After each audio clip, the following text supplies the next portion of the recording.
자, 4장 1절에 보면 2일 후에 내가 보니 하늘에 열린 문이 있는데, 이런 말씀으로 시작을 합니다. 여기 2일 후에라는 것은 계시록 2장과 3장에 예수님께서 2장과 3장에 뭐가 나오죠? 네, 초대 7개 교회가 나옵니다. 7 교회에게 주신 말씀을 말합니다. 그 말씀이 있고 난 후에 내가 하늘을 보니 하늘에 열린 문이 있다라고 고백을 하고 있습니다. 자, 계시록 2장과 3장의 말씀을 보면 땅 위에 있는 교회의 모습이 나옵니다. 교회가 처해 있는 환경을 우리가 그 말씀들을 통해 유추해 볼 수 있는데요. 겉으로 보면 로마의 황제를 숭배하는 그런 단체지만, 영적으로 보면 사단이 사람들로 하여금 하나님을 섬기지 못하게 하고 하나님을 대적하게 하는 사단의 총지휘 사령부가 그 안에 나타납니다. 그것을 계시록에서는 사단의 위, 사단의 보좌 이렇게 말하는데, 땅 위에 뭐가 있다고요? 사단의 보좌가 있어서 땅의 모든 것들을 흔들고 있더라는 겁니다. 그리고 겉으로 보면 여호와의 회당이지만 사실상 예수 믿는 사람들을 박해하는 사단의 회당이 있는 것도 하나님이 보여주셨습니다. 그러니까 교회가 처해 있는 환경이 그래요. 그런 환경 가운데서 7개 교회가, 이 7개의 교회가 하나님의 백성들이 바로 살려고 애를 쓰지만 말할 수 없는 핍박과 고통과 박해를 당하고 있는 모습을 2장과 3장에서 보여주시고 있는 거예요. 그런데 이러한 모습들, 이러한 말씀들을 들은 후에 하나님께서 사도 요한의 눈을 들어 저 하늘을 보게 하셨습니다. 2일 후에 내가 보니 하늘에 열린 문이 있다. 그리고 그 열린 문을 통해서 내가 들은 바 처음에 내게 말하던 나팔 소리 같은 그 음성이 가로되 이리로 올라오라. 이후에 마땅히 될 일을 내가 내게 보이리라 하시더라. 자, 2장과 3장에는 땅 위에 뭐가 있다고요? 사단의 보좌가 있어가지고 이 땅에 있는 교회들을 흔들고 핍박하고 박해를 하더라는 겁니다. 4장으로 오니까 하나님 요한의 눈을 띄워주셔서 하늘을 보게 하시고 이리로 올라와라. 이후에 이뤄질 일들을 내가 너에게 다 보여주겠다 말씀을 하시면서 뭘 보여주셨냐면, 자, 땅에는 사탄의 보좌, 하늘에는 하나님의 보좌를 보여주셨습니다. 땅 위의 모습을 보면 답답한 것밖에 없어요. 신앙을 지키지 못하도록 박해하고 로마의 황제를 비롯하여 모든 것들이 어려움 가운데 있는데, 요한의 눈을 탁 띄워서 하늘을 봤더니 하늘에 보좌가 있는데 그 영광스러운 모습을 보여주시면서, 요한아, 낙심하지 마라. 하늘에, 이 땅에 있는 게 전부가 아니지 않느냐. 하늘을 보면 이 땅의 모든 것들을 통치하고 다스리시는 하나님의 보좌가 있는 것을 내가 보아라 라고 보여주신다는 겁니다. 이런 것을 말씀하신 후에 2절에 보면 이렇게 있어요. 내가 곧 성령에 감동되었더니 보라, 하늘의 보좌를 베풀었고 그 보좌 위에 앉으신 이가 있는데, 뭐에 감동되었다고요? 성령에 감동하였다라고 하는 말씀이 있는데, 계시록에 이런 말씀이 여러 번 나와요. 그런데 헬라어 본문을 보면 감동이라는 말이 아니라 성령 안에 있었다라고 표현을 합니다. 즉 요한은 성령 안에서 하늘에서 통치하시는 하나님의 보좌의 신비스러운 모든 것들을 그가 직접 목격하였다는 겁니다. 오늘날도 성령 안에서 사도 요한과 유사한 체험들을 얼마든지 할 수 있습니다. 사도행전 8장에 보면 빌립 집사님이 나와요. 이 빌립이 사마리아에 있다가 갑자기 가사로 내려가는 길까지 어떻게 보면 축지법이라고 그러죠. 순간적으로 그쪽으로 이동을 해옵니다. 그리고 그곳에서 에디오피아 재무장관에게 세례를 베풀고 난 후에 또다시 성령에 이끌려 아소도라는 곳으로 순식간에 가버립니다. 얼마나 놀라운 일입니까? 그런데 이러한 현상이 나타날 때 우리는 나타나는 현상만 가지고 이게 성령 안에 있다라고 보시면 안 된다는 거예요. 왜냐하면 성령뿐만 아니라 누구도 역사를 해요? 악령도 얼마든지 같은 모습으로 역사를 하기 때문입니다. 계시록 13장에 보면 거짓 선지자가 등장을 해요. 근데 놀라운 이적들을 발휘하기 시작합니다. 하늘에서 불이 내려오는 장면도 보여주고 또 적그리스도의 우상, 분명히 거기에 보면 무생물인데 이 무생물이 말을 하는 이적도 보여줍니다. 거짓 그리스도, 거짓 선지자가 그런 능력을 행하는데요. 그러면서 이들이 행하는 이유가 뭐예요? 많은 사람들로 하여금 우상 앞에 경배하고 하나님을 떠나도록 미혹하는 일들을 한다는 겁니다. 그러므로 겉으로 나타나는 현상만 가지고 판단하시면 절대 안 된다는 거예요. 로이드 존스 목사님이 썼던 주권적 성령이라는 책에 보면, 자, 악령은 언제 틈탈까요? 우리가 신앙생활을 잘할 때 아니면 못할 때? 예. 신앙생활을 제대로 못하는 분에게만 순간적으로 악령이 틈타는 게 아닙니다. 신앙생활을 잘하고 있는 분에게도 순간적으로 악령이 틈타서 엉뚱한 방향으로 끌고 갈 때가 있어요. 그 책에 보면 아주 경건한 신자가 한 분 계셨습니다. 이분이 오늘 기도하는데 감동이 막 와요. 어떤 감동이 오는데, 이 경건한 신자는 예수님 때문에 핍박도 당하고 박해도 당하고 어려움도 당했던 사람이에요. 그런데 어느 날 자기 속에 성령께서 이렇게 말하시는 거예요. 야, 네 이빨을 다 뽑아라. 저는 이빨 아직 손대본 게 하나도 없어서 모르는데요. 여러분 이빨 한두 개씩은 뽑아보셨죠? 어렸을 때는 뺐구나 참. 이 이빨 빼는 것 뽑아보신 분은 대충 아시죠? 의사는 쉽게 뺀다고 하지만 우리는 이빨 빠질 때 어때요? 아프죠. 기둥뿌리가 빠지는 것처럼 고통스럽죠. 하나 빼는 것도 그런데 이빨 다 빼라 그래요. 다 빼면 뭐 할 거라고요? 성령의 능력으로 새로운 이빨이 다 나올 거다. 그러니까 한번 빼라. 그럼 많은 사람들이 그걸 보고서 야, 성령께서 진짜 역사하시는구나 깨닫고 돌아올 거 아니에요. 이분은 신앙생활 제대로 안 하는 분이 아니에요. 경건한 분이고 예수님의 이름 때문에 핍박을 받고 박해를 받는 분이에요. 자, 만약 여러분들에게 이렇게 성령께서 말씀하시면 어떡하실 거예요? 이빨 어떡하실 거예요? 이분은 경건한 분이니까 뭐 했어요? 그 말에 그대로 순종을 했습니다. 자, 그리고 이빨을 하나도 빠짐없이 다 뺐어요. 기적이 일어났습니다. 하나도 안 나왔어요. 예, 순간적으로 악령에 틈타버리죠.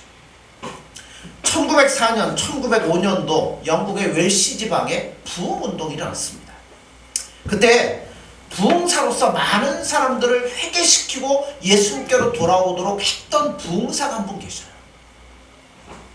분명히 성령의 역사입니다. 그런데 이분이 바닷가에 4km 정도 떨어진 곳에 사는데 어느 날 조용히 묵상하며 기도하는데 그런 음성이 들려오더래요.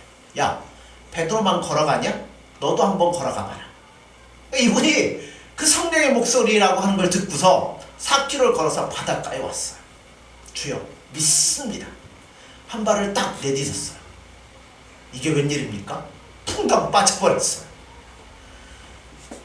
성령이 강력하게 역사하는 성령 충만한 분임에도 불구하고 순간적으로 악령이 틈타게 됐다는 겁니다.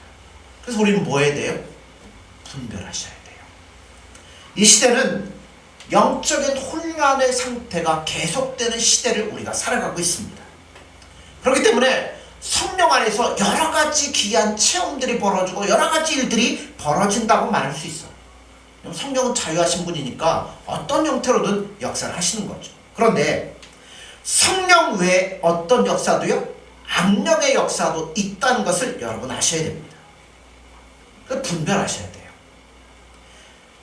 이게 하나님의 영광을 나타내는 건지, 이 일을 통해 내가 더욱더 예수님을 사랑하고 예수님 앞에 나아갈 수 있는 것인지, 이게 성경에 기록된 말씀과 맞는 것인지 예수님이 주시는 지혜를 통해서 분별할 수 있어야지, 그렇지 아니하면 쉽게 넘어갈 수밖에 없다는 겁니다.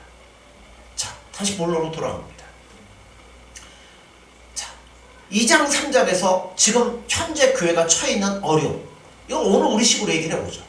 오늘 우리가 이 땅을 살아가면서 믿음을 갖고 살아가는데 예수님의 이름 때문에 어떤 어렵고 힘든 일들이 우리 앞에 막 놓여 있어요. 어떻게 될지 모르겠어요. 그런데 하나님께 사장으로 딱 가면 사도 요한의 눈을 딱 띄워주셔서 하늘의 보좌를 보여주시고 이리로 올라오라고 말씀을 합니다. 자, 요한이 눈을 들어서 그걸 보게 되는 거예요. 눈을 들어봤더니 보좌에 앉으신 분을 봤는데 그분이 어떻더라고요? 처음에는 그분의 모양을 보는데 그분의 모양이 벽옥과 같다고 그랬어요. 벽옥은 어떤 보석일까요? 수정처럼 맑은 보석을 이야기합니다. 이 말은 보좌에 앉으신 하나님의 순수성, 거룩함을 이야기하는 거예요. 자, 보좌에 앉아 계시는데 그분이 거룩하시다는 겁니다.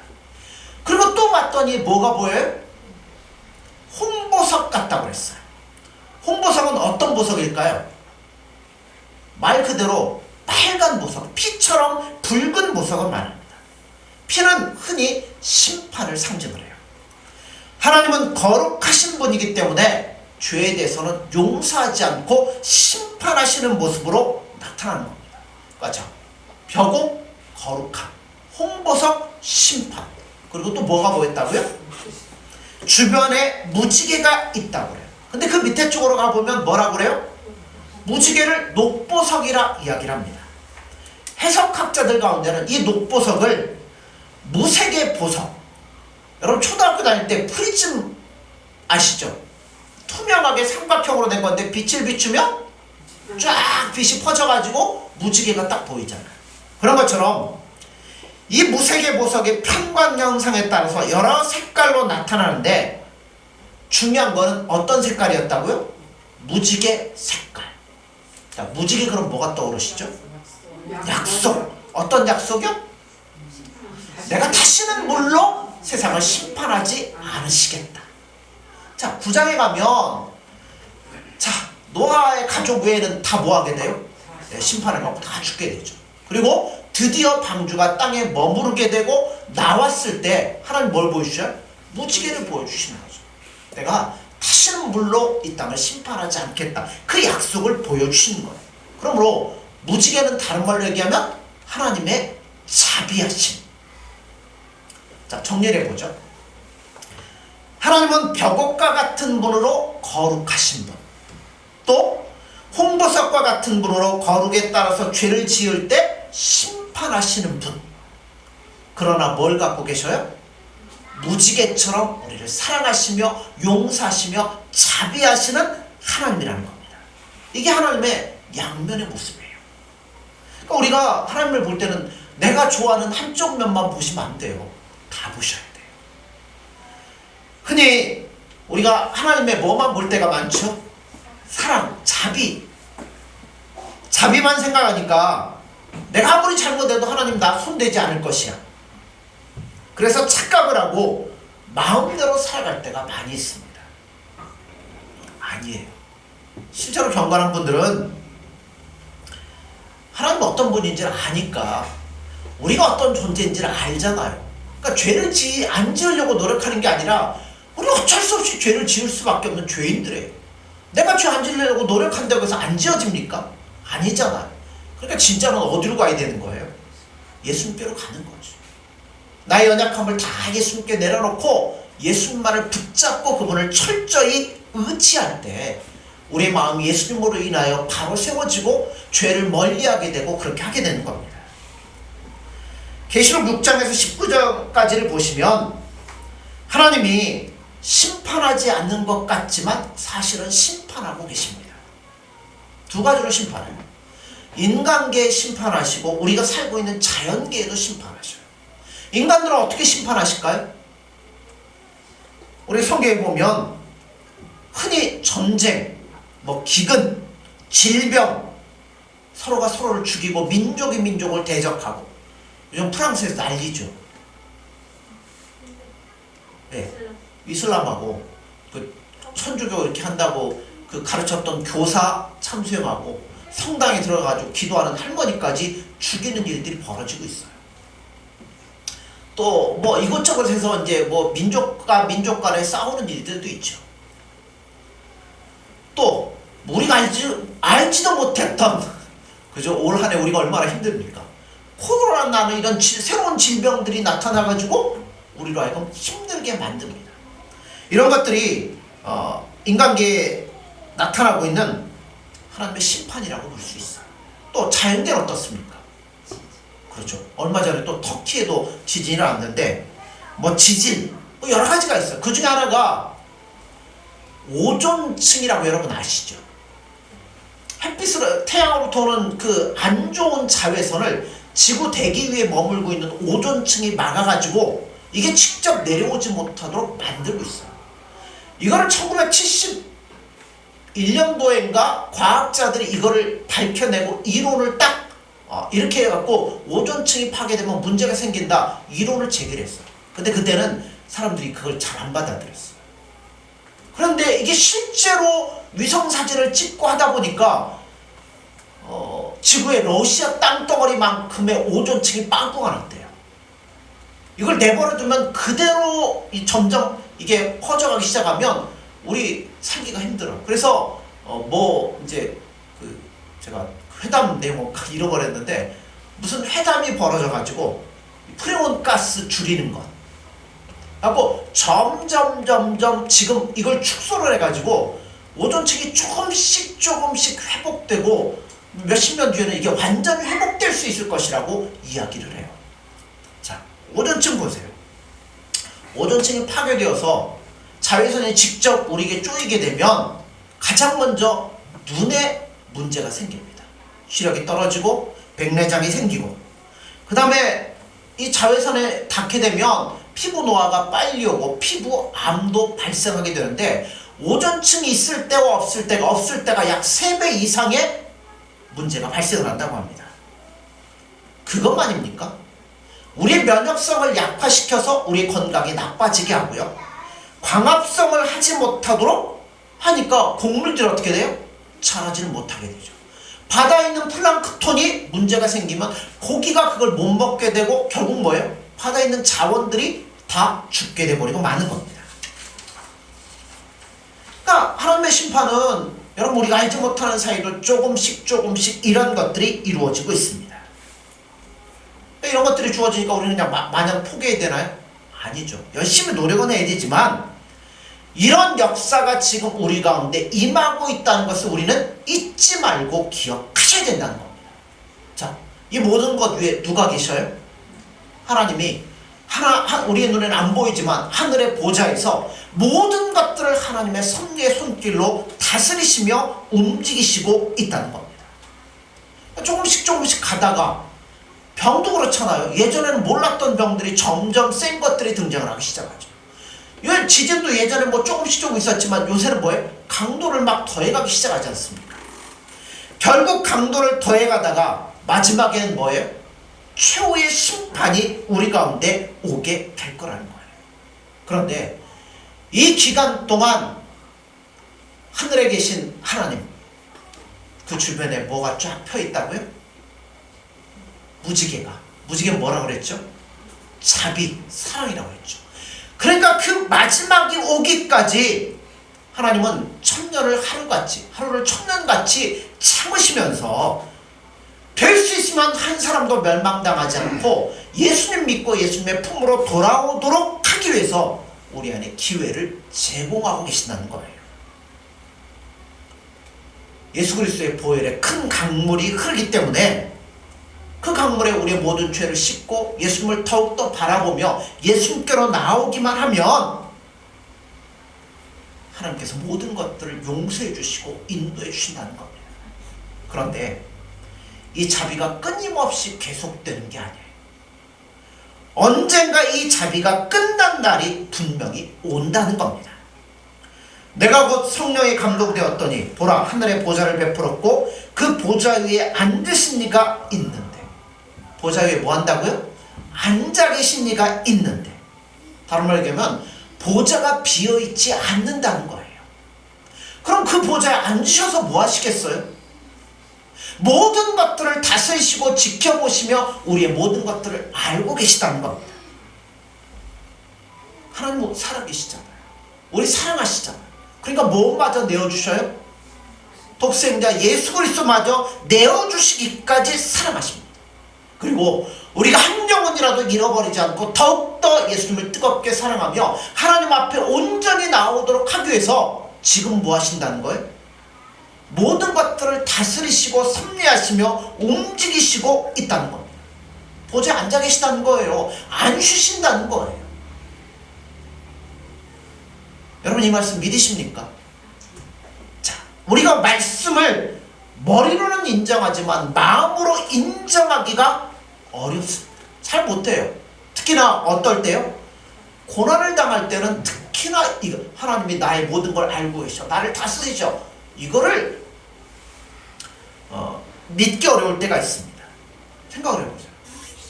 사랑하는 가족 가운데 뜻밖의 고난을 당하는 경우들이 있잖아요. 예를 들어 암에 걸린다든가, 아니면 뭐 교통사고를 당한다든가, 아니면 어떤 문제에 있어서 실패하는 경우들이 얼마나 많이 있습니까? 이 땅에 살아갈 때 우리는 언제 그런 일들이 우리에게 닥쳐올지 아무도 모른다는 거예요. 그런데 여러분, 그런 어려움을 막상 내가 겪을 때 보좌 위에 앉으신 이가 지금도 나의 모든 삶을 바라보시며 지키시고 인도하신다는 사실을 여러분 고백하실 수 있습니까? 미국의 해롤드 키시너라고 하는 유대인 랍비가 책을 하나 썼어요. 착한 사람들이 불행한 일을 당할 때. 제목이 그건데요, 뭔 내용이냐면, 하나님은 분명히 살아계신데도 불구하고 착한 사람들이 어려움을 당하는 이유가 무엇일까? 뭘까요? 이 사람은 뭐라고 썼냐면 이렇게 썼어요. 하나님은 전애자, 우리 모두를 사랑하시지만 능력이 부족하셔서 통제를 못하기 때문에 하나님을 믿는 사람들이 이렇게 어려움을 당한다 라고 설명을 했어요. 근데 이 책이 베스트셀러가 됐습니다.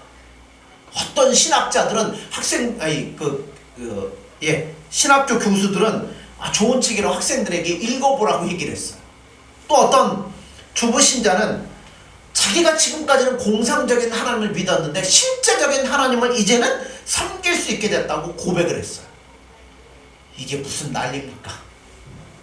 왜 그럴까요? 보좌에 앉으신 이가 계시는, 그렇죠, 머리로는 이해를 해요. 하나님이 다스리시구나, 인도하시는구나. 그런데 실제 고난의 현장에서는 정말 내가 그래, 이 상황에서도 하나님이 나를 다스리시고 섭리하시고 인도하시는구나, 이거를 고백하고 받아들이기가 쉽지 않다는 거예요. 저는 여러분에게 권면하고 싶습니다. 도무지 이해할 수 없는, 살다 보면 그러잖아요. 질병이 나에게 찾아올 수도 있고, 도무지 이해할 수 없는 어떤 고통 때문에 힘들어하고 밤을 새며 울면서도 이런 고백을 할 수 있으면 좋겠어요. 보라, 보좌를 베풀었고 보좌 위에 앉으신 이가 있는데 그가 나의 모든 것들을 알고 지키시며 인도하시는구나. 이 고백을 할 수만 있다면 우리의 모든 것들은 완전히 달라질 수 있다는 거예요. 여러분, 이 고백을 하십시오. 고백을 하면 무서운 신앙이 돼요. 어떠한 고통과 좌절 가운데도 그래, 하나님이 나의 모든 것들을 지키시며 알고 계시며 더 좋은 곳으로 분명히 인도하실 거예요. 그거를 믿으면 어떤 상황에서도 낙심하지 않으며 절망하지 않을 거라는 겁니다.